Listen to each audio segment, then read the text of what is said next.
Bes, excited na ako tumira sa boarding house. Tsaka mukhang masaya yung college life. Tsaka party-party, ganon. Diyan ka nagkakamali. Yung Friday night yung sinasabi mo, pagdating sa college, hindi yan ginugugol sa party-party. Ginugugol yan sa pagpasa ng mga activities tsaka output. Usapang college. Yo, lahat tayo maraming karanasan sa online class na nakakaaliw. Ewan ko lang sa inyo ha, hindi ko sure. Gusto ko ibahagi sa inyo guys yung mga karanasan ko o kaya mga iba't ibang uri ng classmate ko tuwing nag-online class, ganun, para malaman nyo. Unahin natin sa listahan yung mag-couple bigla.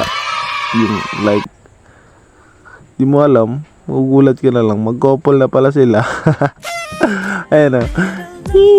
Tapos may pa-picture pa, tsaka heart, yak, cringe. Sana all may jowa.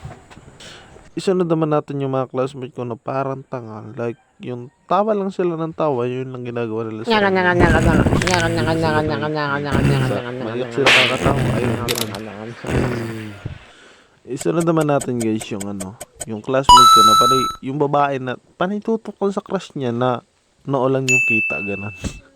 Sino ba itong babae na to? Ginawa niya lang buong araw is magpa-cute. Like, hindi na siya nakikinig sa prof namin. Ewan ko sa kanya. Ito naman yung classmate kong panay, pakita lang ng noo pag nag-online class. Kasi hindi nyo alam guys. Yan, natutulog yan. Tapos humihilik pa yan. Kaya noo lang nakikita niya para hindi siya malata ng prof namin. Ganun. Says, what is RA1131?